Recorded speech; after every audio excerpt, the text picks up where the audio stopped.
তাফসীরের মধ্যে আছে প্রত্যেক গুনাহ শয়তানের রাস্তা। প্রতিটা গুনাহ, প্রতিটা ছোট বড় গুনাহ শয়তানের রাস্তা।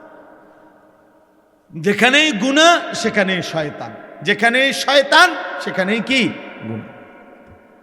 গুনাহ গুনাহ।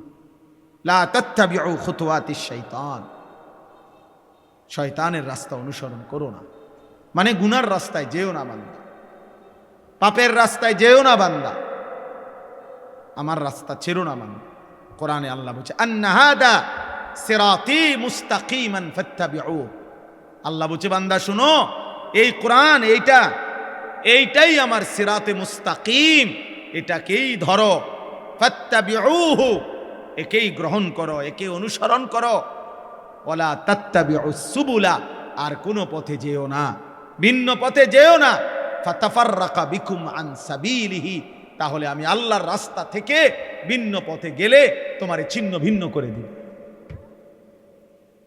যেও না মান যালিকুম ওয়াসাকুম বিহি, আল্লাহ বলেন এটা আমি ওসিয়ত করলাম। মৃত্যু পথযাত্রী, শেষ অবস্থায় মুমূর্ষ ব্যক্তি যেরকম বলে যে ফুত, জীবনে আমার কত কথা তোরে বলছি রে বাপ, শুনছত বা শুনস নাই, আজকে বাপ আমার মরার পূর্বে আমি শেষবারের মতো তোকে ওসিয়ত করে গেলাম। এই কথার যেমন গুরুত্ব, আল্লাহ বলছে এটা আমি আল্লাহর ওসিয়ত, আমার ওসিয়ত আল্লাহ বলছে। তো এখানে আল্লাহ তাআলা এটা বললেন যে আমার বান্দা গুনার রাস্তায় যেও না, শয়তানের রাস্তায় যেও না। নবীজি বলছেন ওয়া ইন্নাল ফুজুরা ইয়াহদি ইলান নার, প্রত্যেকটা গুনাহ শেষ পর্যন্ত জাহান্নামের দিকে নিয়ে যাবে যদি ফিরে না আসে, যদি তওবা না করে। প্রিয় যুবক ভাই, প্রিয় বয়স্ক বাবা, আমার সবাইকে বলি, আমাকেও বলি, প্রতিটা সুদের শেষ ঠিকানা জাহান্নাম, প্রতিটা ঘুষের শেষ ঠিকানা জাহান্নাম।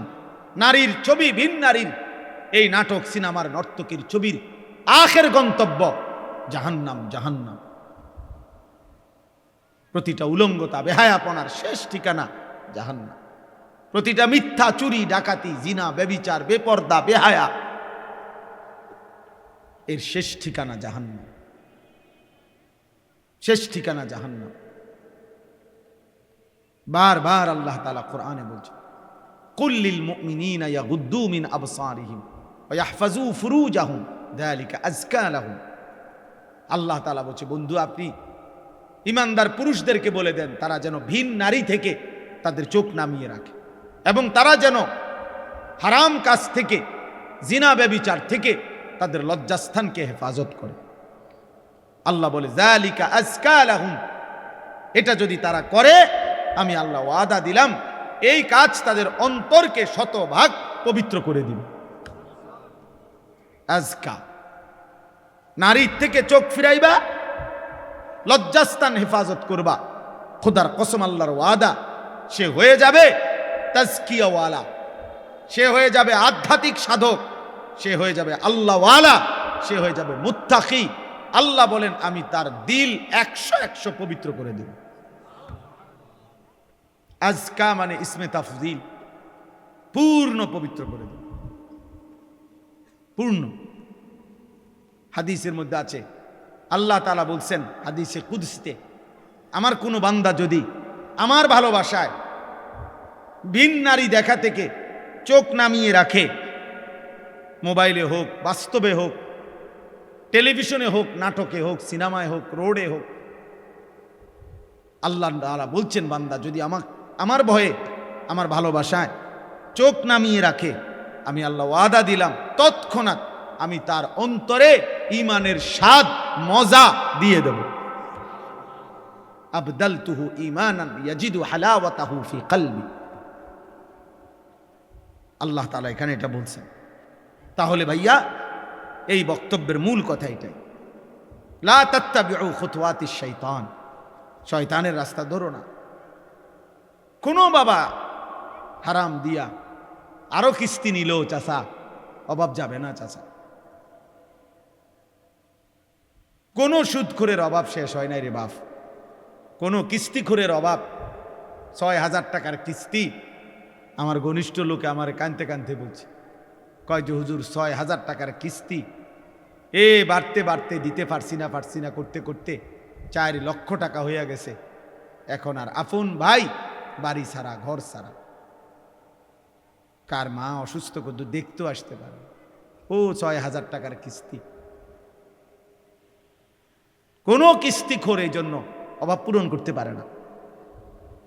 কোন সুদখোর, হারামখোর, কোন মিথ্যাবাদী, হারাম উপার্জনকারী তার অভাব শেষ করতে পারে না। অভাব যায় না, তার দিলও শান্ত হয় না, অভাবও যায়। কলজাটার মধ্যেও সারাক্ষণ জ্বালাফোড়া, আরো চাই, আরো চাই, আরো চাই, আরো চাই, আরো চাই, এতে টিয়া পায়, হেতে টিয়া পায়, ওইতে টিয়া পায়, ওইতে টিয়া পায়। দিলটাও অশান্ত, আখেরাতটাও বরবাদ।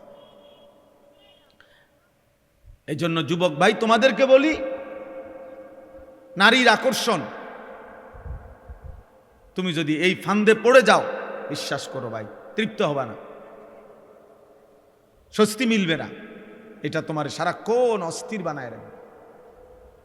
তোমার শরীর নষ্ট হচ্ছে, হাত নষ্ট হইতেছে গুনার দ্বারা, লজ্জাস্থানের সক্ষমতা নষ্ট হইতেছে, যৌবনের শক্তি নষ্ট হইতেছে, কোমরের শক্তি চলে যাচ্ছে, দুইটা সাফা ভিতরে ঢুকে যাইতেছে, চোখ ভিতরে ঢুকে যাচ্ছে।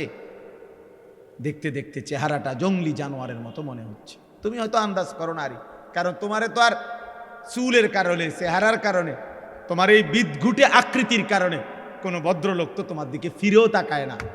কেউ তোমারে বলবে, তোমার যে ডাকাইতের মতো চেহারা, তোমারে বলবে কে যে তোর এই অবস্থা কা, আর তুমি তো গারফাক দিবা, তুমি তো এমন গারফাক দিবা যে তোমার বাপেও তো তোমারে ডরায়, তোমার মাও তো তোমারে ভয় পায়, তো তোমারে আর ডাক দিব কে, তোমারে আর ডাক দিবে কে? এই জন্য তখন সবাই মেনে নেয়, যা না ফরমান, তার মতোতে চলো, যেটা মনে করে ডাক, ভিসা দিয়ে তার কপালে। যার মা তাকে ছেড়ে দেয়, যার বাপ তাকে ছেড়ে দেয়, এবার সে আর কোথায় আশ্রয় যাবে? তারে ফিরাবে কে? তারে ডাকবে কে?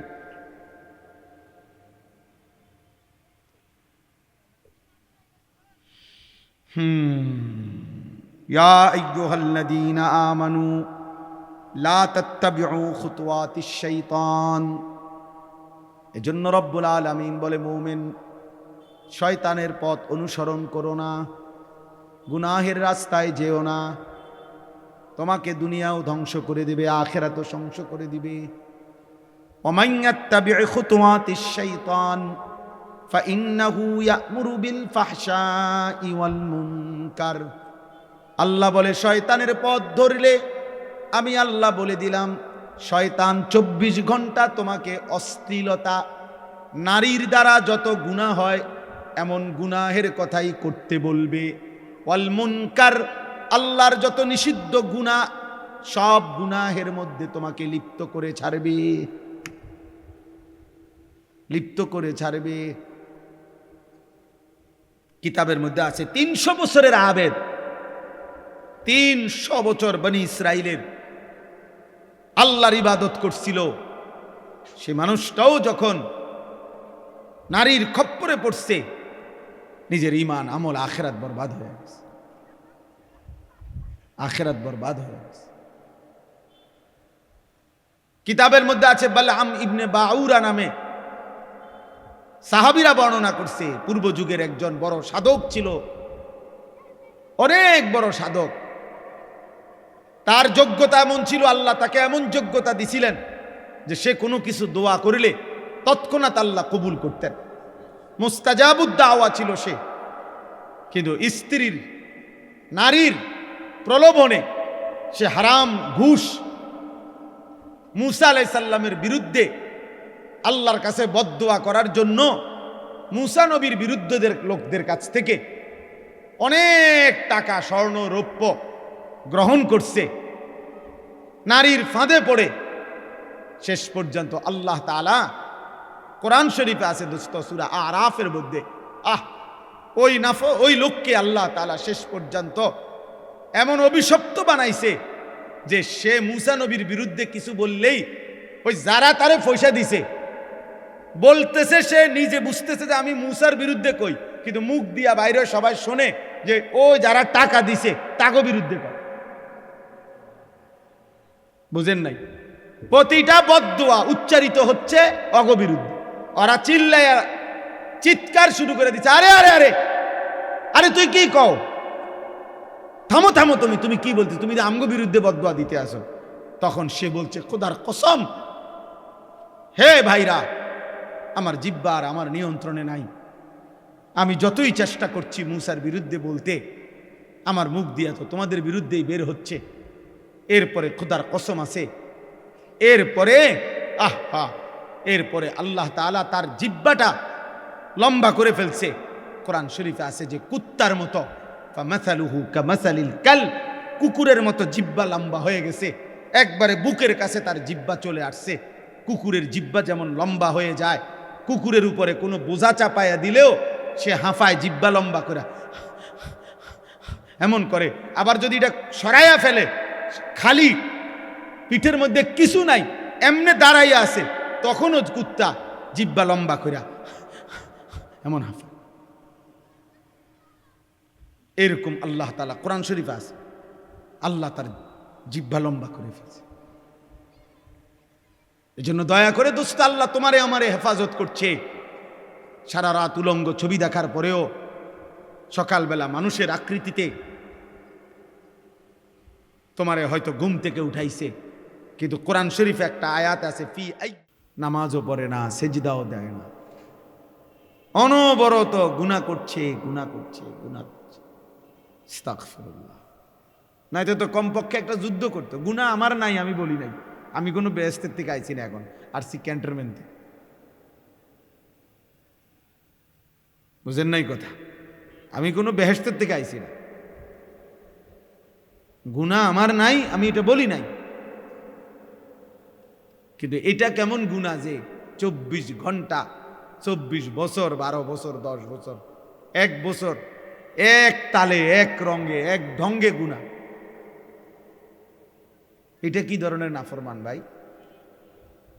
এত গাদ্দার, এত চূড়ান্ত বেয়াদব, এত নিকৃষ্ট বেয়াদব, এত হাইওয়ান, এত চতুষ্পদ জন্তু, যে গুনাহকে স্বাভাবিক বানায় নিছে। মিথ্যা বলে প্রতিদিন, চুরি করে প্রতিদিন, নারী দেখে প্রতিদিন, জিনা ব্যভিচারের দৃশ্য দেখে প্রতিদিন, সুদ খায় প্রতিদিন, ওজনে কম দেয় প্রতিদিন, কাস্টমারকে ঠকায় প্রতিদিন, হালাল হারামের কোনো পার্থক্য নাই প্রতিদিন, বিড়ি সিগারেট খায় প্রতিদিন, নাচ গান টেলিভিশন নর্তকী দেখে প্রতিদিন, কথায় কথায় গালি দেয় প্রতিদিন, ফজরের নামাজ পড়ে না প্রতিদিন। এই কি সাধারণ পাপী মনে করছেন? তো সীমালঙ্ঘনকারী, এত সীমালঙ্ঘনকারী, এত বেয়াদব, এত গাদ্দার।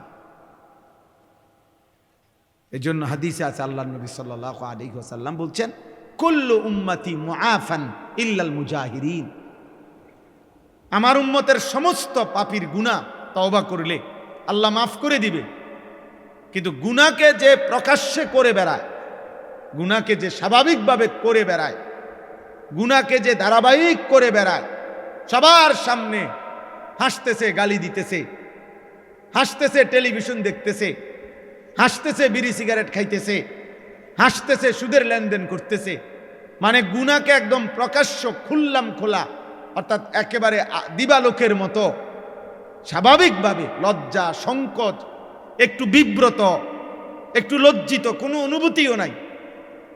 আল্লাহর নবী বলছে, এমন নাফরমান উম্মতকে আল্লাহ মাফ করবেন। হাদিস, এটা হাদিস।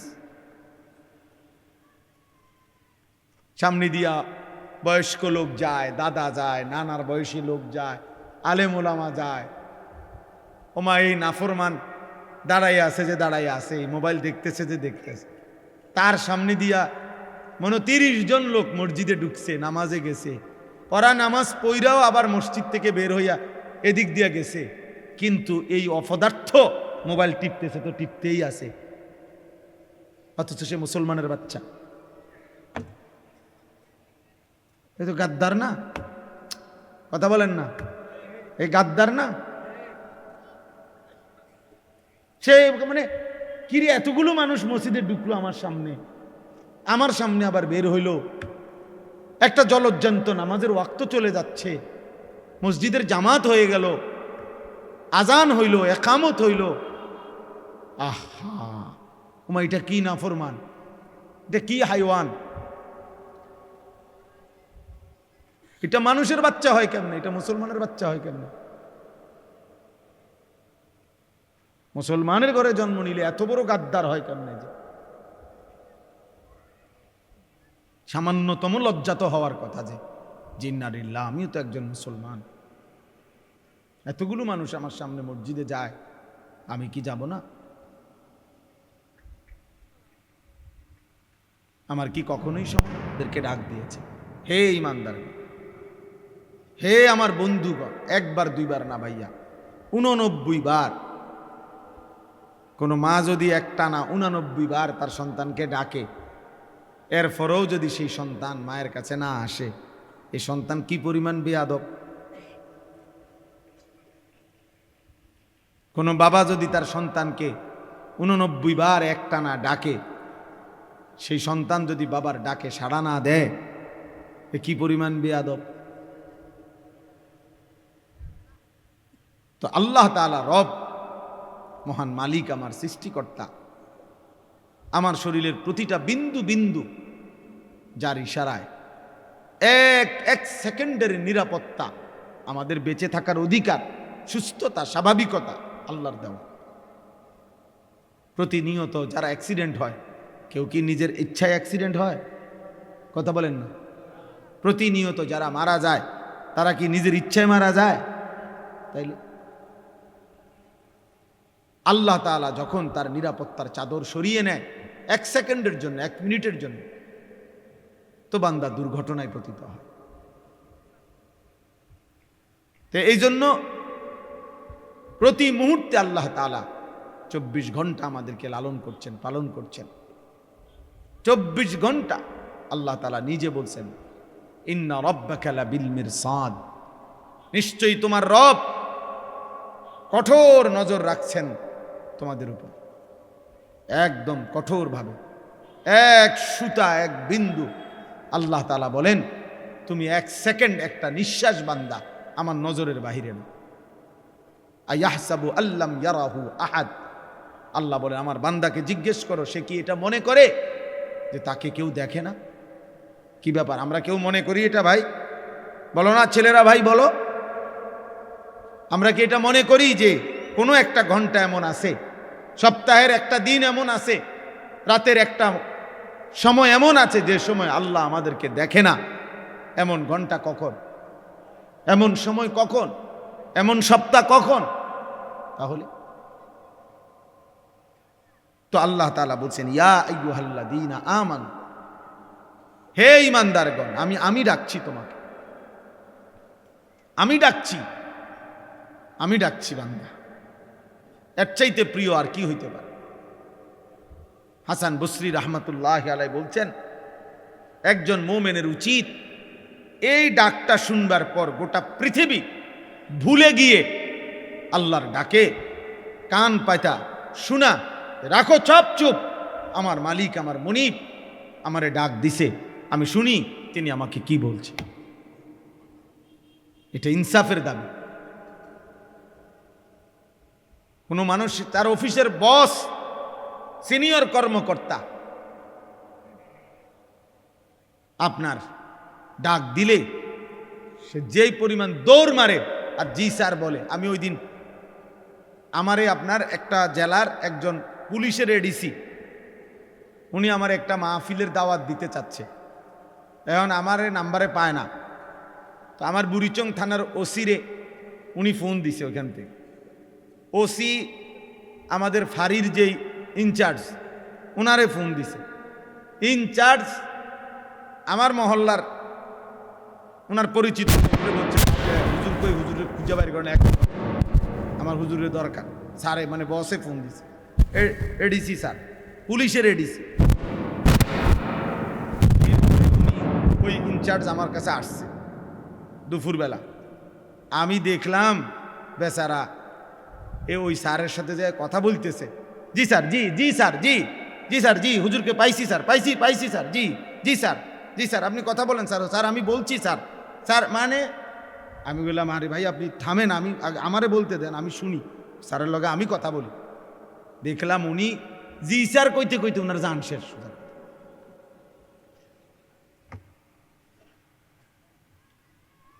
অথচ ওইটা উনি এখন এই মুহূর্তে ওইটা উনি ওনার রেঞ্জের না, উনি তো হলো ওই আরেক জেলার, উনি হলো এই জেলার, কিন্তু ওনার হুঁশ নাই, সোজা কথা হুঁশ নাই। নিজের ফাড়ি তুইয়া ইনচার্জ আইসা পড়ছে আমার খুঁজা বাইর করছে যে স্যারে কইছে হুজুরে টোয়াই বাইর করতে হবে।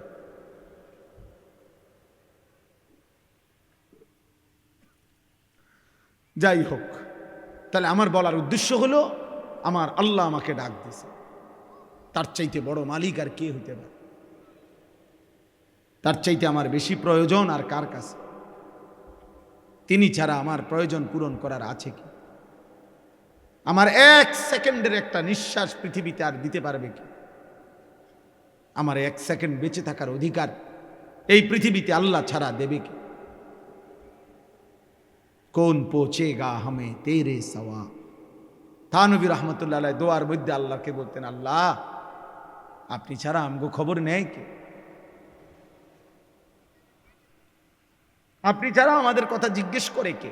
আমাদের আছেই কে?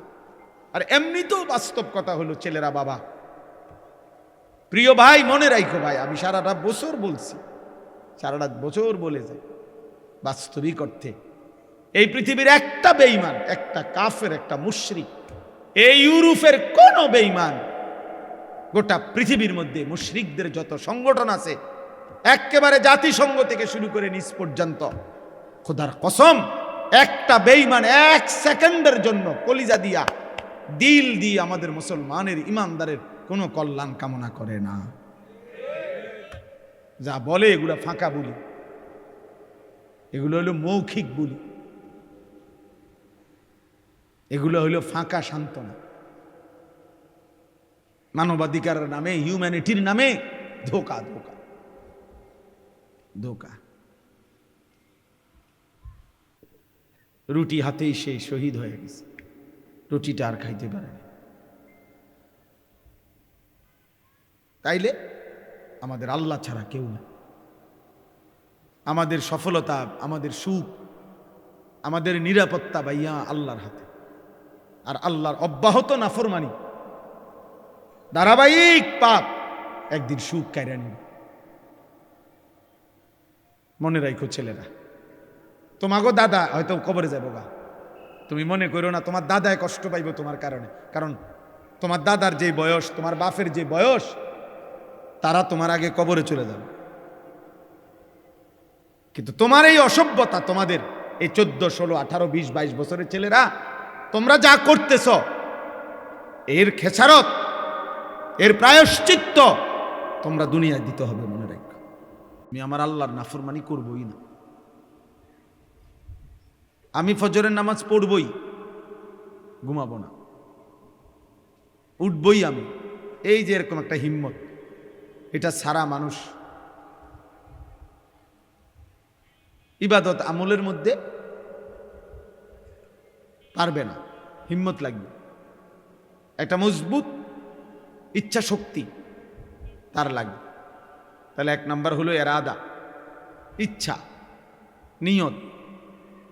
2 নাম্বার হলো হিম্মত, যথাসাধ্য গুনাহ থেকে বেঁচে থাকা, ইবাদতের উপরে জমে থাকা। আর 3 নম্বর হলো দোয়া, আল্লাহর কাছে দোয়া করতে, চাইতে হবে আল্লাহর কাছে, আল্লাহ আমি তো আশা করছি, চেষ্টা করতেছি, আপনি আমারে তৌফিক দেন, আপনি আমারে তৌফিক দেন, গুনাহ থেকে বাঁচান, নেক আমল করার মতো যোগ্যতা দেন। সবাইকে বললাম, আমাকেও বললাম, জওয়ান বুড়ো সবাইকে বলব, আপনি যদি গুনাহকে গুনাই মনে না করেন, আপনি যদি নেকিকে প্রয়োজনই মনে না করেন, তো আপনার নেকি বাড়বে কেমনে, গুনাহ ছুটবে কেমনে? আপনার তো ছেড়ে দেওয়ার কোনো মানসিকতাই নেই, আগ্রহই নেই। এটা জরুরি বিষয়। এরাদা, হিম্মত, দোয়া, মনের ইচ্ছা, সর্বোচ্চ চেষ্টা, আল্লাহর কাছে চাওয়া, তিনটা মিললে ইনশাআল্লাহ আল্লাহর পথে চলা সহজ, আল্লাহই সহজ করবে। হযরত মুসা আলাইহিস সালাম একদিন আল্লাহকে জিজ্ঞেস করছিলেন যে আল্লাহ, আপনাকে পাওয়ার উপায় কি? বলছে দা নাফসাকা ওয়া তাআল। আল্লাহ বলছে মুসা, নিজেকে ভুলে যাও, তুমি তোমাকে ছেড়ে দাও, মানে তোমার মনের চাহিদাকে তুমি বাদ দাও, আর মনের চাহিদাকে বাদ দিয়ে আমার কাছে চলে আসো, দেখবা আমারে পায়ে যাবে। তুমি যদি বলো যে আমার মনে যা চায় আমি তাই করব, তো কোনোদিনও আল্লাহকে পাইবা না, আখিরাত মিলবে না, জাহান্নাম থেকে বাঁচা যাবে না। ইন্নান নাফসা লাআম্মারাতুম বিসসু, কোরআনুল কারীমের মধ্যে আছে, আল্লাহ তাআলা বলছে মানুষের নফস, মানুষের মনের চাহিদা প্রচন্ড বেশি, সারাক্ষণ মানুষকে গুনাহের প্রতি আদেশ করে, গুনাহের প্রতি, গুনাহের প্রতি। নফস মানুষের মনের চাহিদা মানুষকে বার বার বার বার গুনাহ করতে আগ্রহী করে।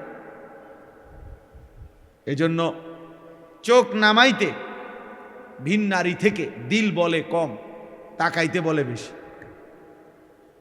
সবাই আমরা কল্পনা করে দেখি, মনে যেন ভেতর থেকে কে যেন বলতেছে দেখো, দেখোস না, দেখবি না, আর একটু দেখে ফেল, কিন্তু দেখবা না, সাবধান, আল্লাহ তাআলা দেখতেছেন, আল্লাহ তাআলা হিসাব রাখছেন, ডানে বামে ফেরেশতা লিখতেছে, হাসরের ময়দানে বিচার হবে। এই কথাটা মনে করানো ভিতর থেকে, এটা কম, এটা কম। এই জন্য আল্লাহ তাআলা বলছেন মানুষের মনের চাহিদা মানুষকে গুনার প্রতি বেশি ধাবিত করে, গুনাহের প্রতি। এই জন্য দয়া করে ছেলেরা, নওজোয়ান, বাঁচতে হলে চেষ্টা করতে হবে। আর যদি বলো ঠিক আছে হুজুর, আমি আমার আখিরাত বলতে কিছু বুঝি না, মৃত্যু, কবর, পরবর্তী জীবন, এটা বলতে আমার কোনো কিছু নাই, বুঝ নাই, আমি এটা চাইও না, আমি ফেরাউন নমরুদের মতো, হামান কারুনের মতো শুধু দুনিয়া ভোগ করতে চাই, তো ঠিক আছে, চলো দুনিয়ায় চলো। বাকি কথা হইল কোরআনুল কারীমের মধ্যে আল্লাহ তাআলা বলছে দুনিয়া বান্দা যতই চাক, আমি বরাদ্দ যে দূর রাখছি ও দূরে মিলে। তোমার আব্বা চেষ্টা করেও, তোমার 14 গোষ্ঠী চেষ্টা করেও এর চাইতে বেশি দিতে পারবে, ওইটুকু দুনিয়ায় মিলবে যেটুকু আল্লাহ লিখে রাখছে, ফাঁকি দিয়া আখেরাতটা বরবাদ করে দিল। যত নারী দেখছো অত নারী কোনো তোমার জীবনে মিলবে না, যত সম্পদের লোভ করছো, টাকার যত প্রয়োজন মনে করো, এত টাকা কোনো মিলবে না। এক একজনের মনের যত চাহিদা, যত কিছু আকাঙ্ক্ষা, সব আকাঙ্ক্ষা পূরণ হয় না, এটাই স্বাভাবিক। আরো ধনী হলো, আরো সম্পদশালী হলো, তাহলে লাভ হইল কি? আর আল্লাহকেও ভুলে গেলাম, আখেরাতকেও ভুলে গেলাম, আল্লাহর ইবাদতকেও ভুলে গেলাম, এখান দিয়ে মনের ইচ্ছা মতো তো সব পাইলাম না, আমার চাহিদা মতো তো সব মিলল না। দুনিয়া তো আমার ওইটুকুই মিলল যেটুকু আল্লাহ লিখে রাখছে। আজ্জালনা লাহু ফিহা মা নাশাউ লিমান নুরিদু, আল্লাহ বলছে যতজন দুনিয়া চায় আমি সকলকে দুনিয়া দেই না, আমি যে কয়জনকে চাই ওই কয়জনকে দিই, এবং যতজন দুনিয়া যেটুকু চায় আমি অতটুকু দেই না, আমি আল্লাহ যেটুক চাই অতটুকু দিই, অতটুকু দিই। কিন্তু সুম্মা জাআলনা লাহু জাহান্নাম, প্রত্যেক দুনিয়া লুভিকে দেখেন, ওই যে ওদের মোবাইল দেখেন, এদের মানে মেন ব্যস্ততা হলো মোবাইলটা। এটারে একবার আলগি দিয়া ধরে, একবার উঁচা করে ধরে, একবার নিচা করে ধরে, একবার ডান দিকে নেয়, একবার বাম দিকে নেয়। মানে হুজুরের যদি আরো বাপ হয়েও বলে, হ্যাঁ ফিকির হলো মোবাইলটা, এইটার মধ্যে উঠাবে, রেকর্ড করবে, কেউরে দেখাবে। এই কারে বলে, কি জন্য বলে, কোনো ফিকির নেই।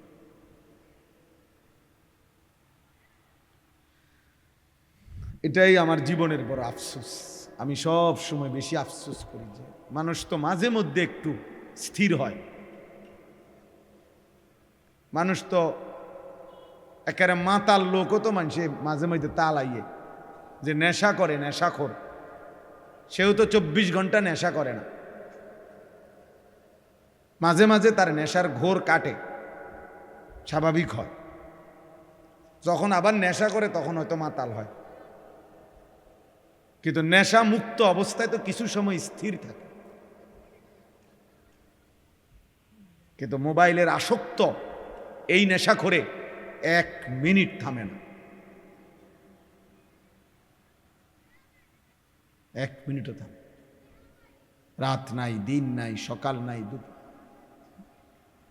একটাই কাজ, একটাই ফিকির, একটাই জীবন, একটাই স্বপ্ন, একটাই জীবন।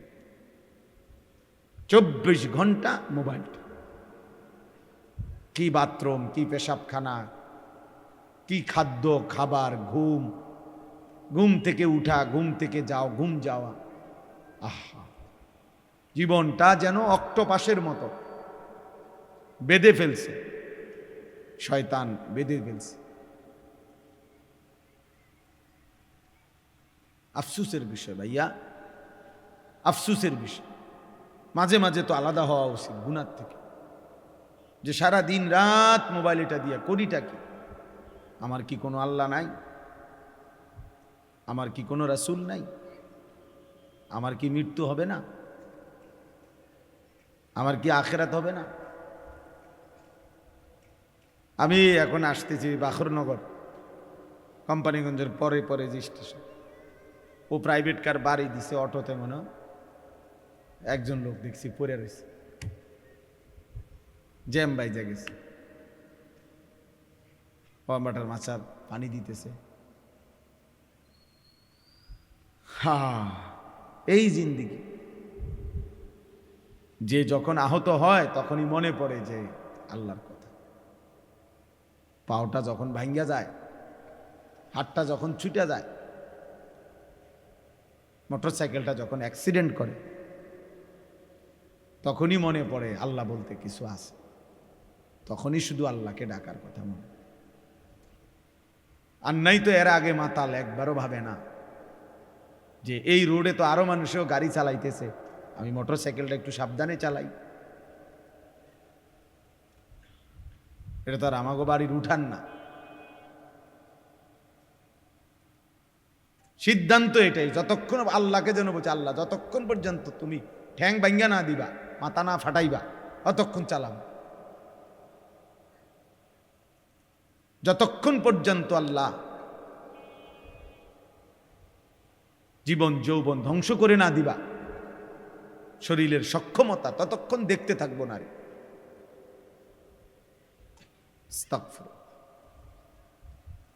এজন্য দোস্ত, এটা ভাবা উচিত, বাবারাও ভাবা উচিত, সবাই আমরা ভাবা উচিত। 24 ঘন্টা 2 জিনিস আমাদের বিরুদ্ধে লেগে থাকে। এক হলো আমাদের মনের চাহিদা, নফস, আরেক হলো শয়তান। বাহিরে থেকে শয়তান, ভেতরে থেকে নফস। এই 2 শত্রু আল্লাহ আমাদের বিরুদ্ধে লাগায় রাখছে। আর বলছেন এই 2 শত্রুকে পরাজিত করে তোমাকে বিজয়ী হইতে হবে। এরপরে জান্নাত। জান্নাত এটা মামুলি না। জান্নাত 2টা রুম আর একটা বারান্দা না। জান্নাত শুধু এক তরকারি আর ডাইল আর আলুর ভর্তা দিয়ে ভাত খাওন না। জান্নাত শুধু 2-4 আইটেমের ফল ফলাদির নাম না। জান্নাত অনেক। ইজা রাআইতা সাম্মা রাআইতা নাঈমান ওয়া মুলকান কাবীরা। আল্লাহ বলেন, আমার বান্দা যখন জান্নাত দেখবে কেবল দেখতেই থাকবে, বারবার চোখ ফিরাইয়া ফিরাইয়া দেখবে। দেখতে দেখতে সে বুঝবে তাকে আল্লাহ তাআলা নিয়ামতে ভরা এক বিশাল সাম্রাজ্য দান করেছে। মুলকান কাবীরা, বিশাল সাম্রাজ্য, বিশাল এরিয়া না, বিশাল সাম্রাজ্য। সবচেয়ে ছোট জান্নাত আল্লাহ নবী সাল্লাল্লাহু আলাইহি ওয়াসাল্লাম বলছেন 10 দুনিয়া বরাবর। 10 দুনিয়া বরাবর। সর্বশেষ যেই লোক জান্নাতে যাবে তার জান্নাত। আমরা যেমন নবীকে বিশ্বাস করি, খোদার কসম এই কথাও আমি কমপক্ষে ইয়াকিনের সাথে বিশ্বাস করি। আলহামদুলিল্লাহ। কারণ আমরা বিশ্বাস করি আল্লাহর এই কথা, রসুলের এই কথার মধ্যে এক জাররা পরিমাণও সন্দেহ নেই। তোমরা বেনামাজি যুবক, তোমাদের সন্দেহ হইতে পারে, তোমরা আসলে আল্লাহর ব্যাপারে সন্দিহান, এই জন্য সেজদা দাও না। তোমাদের কলিজায় এটা আছে হয়তো যে আল্লাহ বলতে কিছু নাই, অবশ্যই। এই জন্য ও সন্দিহান, মূলত ও আখিরাতের ব্যাপারে সন্দিহান, ও নবীজির এই কথাগুলোর ব্যাপারে তার সন্দেহ আছে। এই জন্য সে স্বাভাবিকভাবে হাসি খুশি মুডে ঠান্ডা মাথায়, অতএব আজকে এতটুকু কথাই, ওয়ালাউলা ফাদলুল্লাহি আলাইকুম ওয়া রাহমাতুহু মা যাকা মিনকুম মিন আহাদিন আবাদা। আল্লাহ বলছে, আমার দয়া যদি না হয়, আমার অনুগ্রহ, আমার রহমত যদি না হয়, বান্দা নিজেকে নিজে পবিত্র রাখতে পারবা না। নিজের পবিত্রতা নিজে রাখতে পারতা না, আমার দয়া হইতে হবে। আর আমার নাফরমানি করবা 24 ঘন্টা, আমি কেন তোমারে দয়া করব? আমি কেন তোমাকে দয়া করব বান্দা? এই জন্য দোস্ত, ভাত খাওয়ানো আর চরিত্রবান হওয়া এক কথা না। ভাত তো সবারই আল্লাহ খাওয়ায়, খানা তো আল্লাহ গরু ছাগল কুকুর বিড়াল রেও খাওয়ায়, শুকর রেও খাওয়ায়। দুনিয়াতে এগুলো সবাই ভোগ করে। যেন আল্লাহ বলছেন, আমার দয়া না হলে কেউ নিজেকে পবিত্র করতে পারবে না, আর আমার নাফরমানি করলে আমার দয়া মিলবে না, দয়া মিলবে না। ওয়ালাকিন্নাল্লাহা ইউযাক্কি মান ইয়াশা। আল্লাহ বলেন, আল্লাহই যাকে চান পবিত্র করে থাকেন। আল্লাহু সামিউন আলিম। আর আল্লাহ তোমাদের সব শুনতেছেন, সব জানেন। এই পৃথিবীর কেউ শোনে না। ইয়ারফোন লাগায় আর রাত 2টা বাজে, ফজর পর্যন্ত, ভোর পর্যন্ত কোন নারীর সাথে কি বলেছ, আল্লাহ বলে, বান্দা পৃথিবীর কেউ শুনে নাই, ইয়ারফোন লাগায় রাখছো, আমি শুনেছি, আমি শুনছি বান্দা, আমি জানি, আমি দেখছি বান্দা, সব আমি দেখেছি, আমি সব জানি, আমি সব শুনি। আল্লাহ শোনে না কখন? কথা বলে না। আল্লাহ দেখে না কখন? আল্লাহ জানে না কখন? আয়াহসাবু আল্লান ইয়াকদিরা আলাইহি আহাদ। আল্লাহ বলে, আমার বান্দাকে বলো না, সে কি ভেবেছে তার উপরে কারো কোনো ক্ষমতা নাই? ওরে জিজ্ঞেস করো। আল্লাহ বলে, বান্দা তাকে জিজ্ঞেস করো তো, এত মিথ্যা, এত নাফরমানি, এত বেনামাজি জিন্দিগি, একটা সেজদাও সে যে দিচ্ছে না, সে কি মনে করেছে তার উপরে কারো কোনো ক্ষমতা নাই? কি ভেবেছেন? বলেন, কারো ক্ষমতা নাই? কথা বলে না। আয়াহসাবু আল্লাম ইয়ারাহু আহাদ। আল্লাহ বলে, আমার নাফরমান বান্দা কি ভেবেছে তাকে কেউ দেখে না? কি মনে করেন দেখে না? আলাম ইয়ালাম বিআন্নাল্লাহা ইয়ারা। আল্লাহ বলে, সে কি জানে না তাকে আল্লাহ দেখে? আল্লাহ দেখে। ইয়ালামু খাইনাতাল আয়ুনি ওয়া মা তুখফিস সুদূর। আল্লাহ বলে, বান্দা চোখের খেয়ানত চোখের দ্বারা তুমি যত গুনাহ করছো আমি জানি, অন্তরে যত গুনাহ লুকিয়ে রেখেছো আমি তাও জানি। আমি জানি বান্দা, দিলের গভীরে যা তাও জানি, চোখের বাঁকা চাহনিতে দেখো যা তাও জানি। তাকায় রয়েছে এদিকে, তাকাইতেছে ওইদিকে। আল্লাহ বলে বুঝছি কি চাইছো। আল্লাহ আমাদেরকে হেফাজত করে। এজন্য প্রিয় ভাই, এই ছেলেদের এই আয়োজন আহলে সুন্নাতুল জামাত পাঠাগার, আমি আগেও এই মাহফিলে আসছি, ও বাজারের কোন কোনা দিয়া বয়ান করছিলাম, হ্যাঁ সাবরার নিচে, ঠিক না? হ্যাঁ হ্যাঁ, আমার মনে আছে। আলহামদুলিল্লাহ, উদ্দেশ্য একটাই, ভালো কিছু বই পড়বে, দিনই কিছু বই পড়বে, এর দ্বারা আখলাক হবে, ওলামায়ে কেরামের একটু নসিহত শুনবে, এর দ্বারা সুন্দর একটা চরিত্র গড়বে। এই আশা নিয়েই এই নওজোয়ানদের এই সংগঠন, এই পাঠাগার, আমরা দোয়া করি আল্লাহ তাআলা তাদের এই সুন্দর উদ্যোগ, মেহনত, এই পাঠাগার আল্লাহ কবুল করে নেন। আর যারা এর সাথে সম্পৃক্ত আছো ভাইয়া, আমি তোমাদের কাছে অনুরোধ করছি, প্রিয় ভাই, দোস্ত আমার, বন্ধু আমার, তোমরা যেভাবে মানুষের কল্যাণে একটা ভালো কাজের উদ্যোগ নিয়েছ, ঠিক তেমনিভাবে নিজের কল্যাণে, নিজের ঈমান, নিজের আমল, নিজের আখলাক, নিজের চরিত্রের জন্য আরো উদ্যোগ নিন, আরো উদ্যোগ নিন। আল্লাহ তাআলা আমাদেরকে তৌফিক দান করেন। আগামীকাল আমার মাদ্রাসায় কুমিল্লা ক্যান্টনমেন্ট ময়নামতি সাহেবের বাজার, ওইখানে মাসিক ইসলাহি মাহফিল, প্রত্যেক মাসের দ্বিতীয় শনিবার আমার মাদ্রাসায় মাহফিল হয়। আগামীকালকে সেটা সকাল 10টা থেকে 12:30 পর্যন্ত ওইখানে মা বোনদের জন্য বয়ান হয়, আসর থেকে এশা পুরুষদের জন্য বয়ান হয়। আমার শায়েখ আল্লামা মুফতি মুশতাকুর নবী কাসিমি হুজুরও এই মাসে বয়ান করবেন, আমরাও থাকবো ইনশাআল্লাহ। সুযোগ থাকলে নওজোয়ান ভাই কারো যাওয়ার চেষ্টা করবেন। আর একটা শেষ অনুরোধ হলো, প্রিয় নবী সাল্লাল্লাহু আলাইহি ওয়াসাল্লামের জীবন, নবীজির আমল একটু একটু করে শিখতে চেষ্টা করবেন। আমরা এই নবীজি সাল্লাল্লাহু আলাইহি সাল্লামের একটা গুরুত্বপূর্ণ আমল হলো, নবীজি তাহাজ্জুদ নামাজ পড়তেন রাত্রিবেলা, রাত গভীরে নবীজি নামাজ পড়তেন, দোয়া করতেন, চোখের পানি ফেলতেন, অনেক দোয়া করতেন। আমি একটা কিতাব আমার গাড়ির মধ্যে বিক্রি করি, ওই যে আমার সাদা গাড়িতে। এই কিতাবটা হলো আমাদের প্রিয় নবী সাল্লাল্লাহু আলাইহি ওয়াসাল্লাম রাত্রিবেলা তাহাজ্জুদ নামাজে কি পড়তেন, কেমনে দোয়া করতেন, কতক্ষণ পড়তেন, এটা এই কিতাবের মধ্যে আছে। নবীজি সাল্লাল্লাহু আলাইহি সাল্লামের সুপারিশ হাসরের ময়দানে কেউ যদি পেতে চায়, কি আমল করা উচিত, কি আমল ধারাবাহিক করলে সুপারিশ মিলবে, এটা এই কিতাবের মধ্যে আছে। আমাদের নবী সাল্লাল্লাহু আলাইহি সাল্লামের উপরে সাহাবায়ে কেরাম, নবীজির জামানায় সাহাবীরা নবীজির উপরে কিভাবে দুরূদ পড়তেন, কি কি দুরূদ পড়তেন, এমন 40টা দুরূদ যেটা সাহাবারা পড়তেন এই কিতাবের মধ্যে আছে। মাত্র 200 টাকা মূল্যে এই কিতাবটা আমরা বিক্রি করি গাড়িতে। যদি কারো সুযোগ হয়, এই অনেক গুরুত্বপূর্ণ আমল শিখতে পারবেন, কেনার চেষ্টা করবেন। আল্লাহ তাআলা আমাদেরকে তৌফিক দেন, এই মাহফিলখানা আল্লাহ তাআলা কবুল করেন, আমিন। জি জি, দাও তো দ্রুত। আলহামদুলিল্লাহ, সম্মানিত উপস্থিতি, এখনই হুজুর সবার জন্য দোয়া করবেন। আমাদের পাঠাগারে